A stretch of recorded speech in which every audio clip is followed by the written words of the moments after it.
Who could be John Cena's final match opponent? Why WWE dropped Carlito and others? Booker T thinks he could be released next. WWE legend on Ron Killing's next chase. UE star injured at Money in the Bank. Chelsea Green wanted to join this male faction. Is WWE draft cancelled? Nikki Bella speaks after Raw attack. Ex-WWE explains why Triple H's era lacks. Before that, subscribe to WrestleBuzz.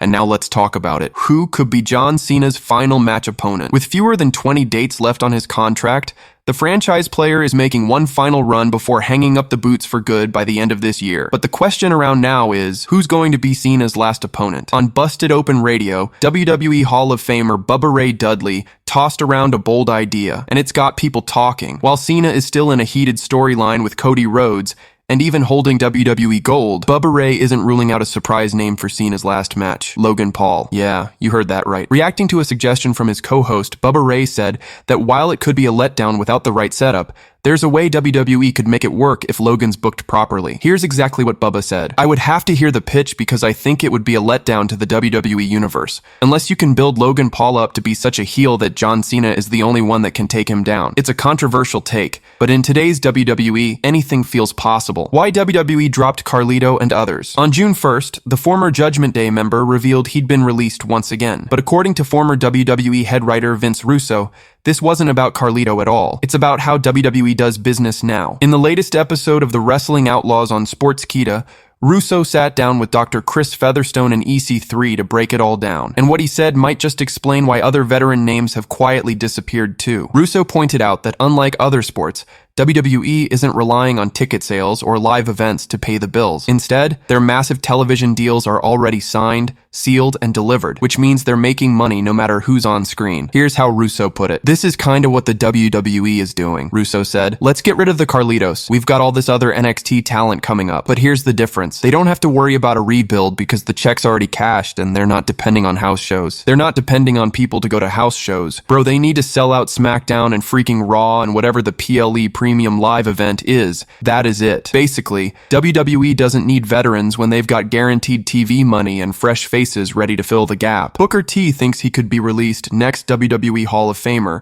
and former World Heavyweight Champion. Booker T isn't sugarcoating anything. He knows his time with WWE might be running out, and he's not waiting for a surprise call. With TKO's recent cost-cutting moves, several people have quietly exited the company. While R-Truth made headlines for being released and then rehired in record time, others aren't so lucky. Booker T, now a commentator on NXT, opened up on his Hall of Fame podcast about what he feels might be coming and what he's already done about it. He didn't hold back, saying, "When the TKO people came in, Endeavor and all those guys, this was my first thought process. These guys may not know me from Adam, okay? So let me be proactive and get ahead of this thing because I could be next on the chopping block. The only thing I want to know is, guys, just give me a heads up. That's it. Don't think I didn't talk to someone and say, hey guys, you know why? Because I understand, like so many out there perhaps do not, that this is a young man's business," he said. He added even more bluntly, "It's a young woman's business. Somebody at my age, if they're not thinking about a phone call coming at some point in time, they're delusional. They're not thinking properly." Booker's just being real, and he knows experience doesn't always save you in today's WWE. WWE legend on Ron Killing's next chase. On this week's Monday Night Raw,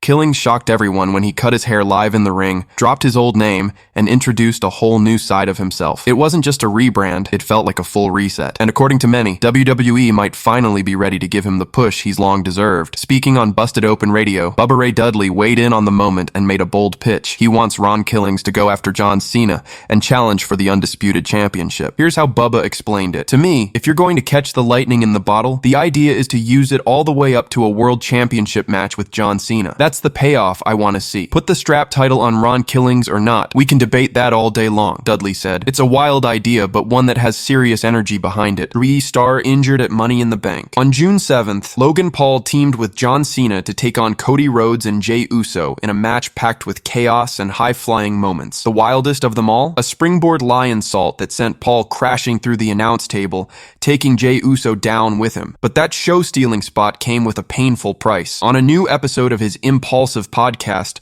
Logan confirmed that the move left him with a noticeable injury. "Dude, I'm good besides this hematoma on my shin. Yeah, it's getting worked up. he said. Despite the hematoma, Paul didn't hint at any time off. Knowing his style, he'll probably keep pushing through. But it's another reminder of how real the risks are, even for someone as athletic and fearless as Logan Paul. Chelsea Green wanted to join this male faction. Chelsea Green is always full of surprises, and now she's revealed one more. Chelsea Green admitted she once wanted to be part of a men's tag team, and not just any team, but Pretty Deadly. The SmackDown duo, Elton Prince and Kit Wilson, during an appearance on the Lightweights podcast, Chelsea was asked whether she's planning to grow her faction, the Secret Hervis. That's when she dropped the unexpected reveal about her love for Pretty Deadly. Here's exactly what she said. "I always wanted to be a member of Pretty Deadly. Maybe Pretty Deadly could be a member of the Secret Hervis. Who knows? Whether she joins them or they join her, it's clear Chelsea's got big plans." Is WWE draft canceled? There's been a ton of speculation about the WWE draft this year, mainly because it still hasn't happened. The draft usually happens shortly after WrestleMania, kicking off what WWE calls its new season. It's a way to shake up the rosters, bring NXT talent to Raw or SmackDown, and set the stage for fresh storylines. But in 2025, we're already months past WrestleMania, and WWE still hasn't said a word about it. So what's going on? During a recent Sportskeeda WrestleBinge QA session with Bill Apter,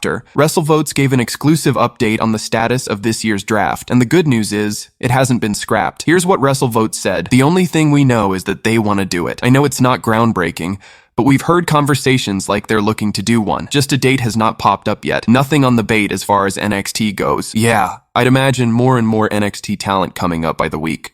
So while there's no confirmed date, it's still very much in the plans. And knowing Triple H, he's probably just waiting for the right moment to shake things up. Nikki Bella speaks after Raw attack. Nikki Bella's comeback to WWE Raw didn't go the way she hoped. What started as a heated face-off with Liv Morgan ended with Nikki laid out in the middle of the ring, thanks to a brutal oblivion from the women's tag team champion. Now Nikki has finally spoken out. In a follow-up statement, Nikki revealed she's still feeling the effects of Liv's finisher, but that's not stopping her. She's already teasing revenge, and confirmed she'll be back on Raw next week. With Evolution 2 just around the corner on July 13th, it's clear something big is brewing. Many believe Nikki and Liv are set to go one-on-one at the all-women's event. Either way, Nikki's message was clear. She's not done. Ex-WWE explains why Triple H's ERA lacks. Since Triple H took over creative in 2022, WWE has seen a major shift in tone, presentation, and long-term storytelling. But according to former WWE star EC3, there's still something big missing under the game's leadership. On Sportskeeda's The Wrestling Outlaws, EC3 sat down with Dr. Chris Featherstone and Vince Russo to talk about the evolution of storytelling in WWE and what hasn't quite made the cut. While Vince McMahon's tenure was often chaotic, it consistently featured one key narrative device, the torch pass. From Hulk Hogan to The Rock to John Cena to Roman Reigns, major stars always seem to get that big moment where a legend passed the spotlight to them. But EC3 thinks that concept has all but disappeared under Triple H. He explained, "I think some of the greatest stories told in wrestling are always the proverbial torch pass, and it feels like you mentioned Taker and Roman, but it was kind of like not the perfect send-off, and torch passing moments seemed to kind of end with the Triple H Undertaker feud in 2012, and their end of an era kind of thing. Who's going over on the way out? Taker maybe a year or two prior putting somebody over in like a high-level, meaningful feud with a banger match means more." It's an interesting take, and one that highlights a storytelling beat WWE might need to revisit. Thanks for watching. Make sure to like and share the video, and subscribe to the channel for more wrestling news and rumors, and WrestleBuzz will be back soon.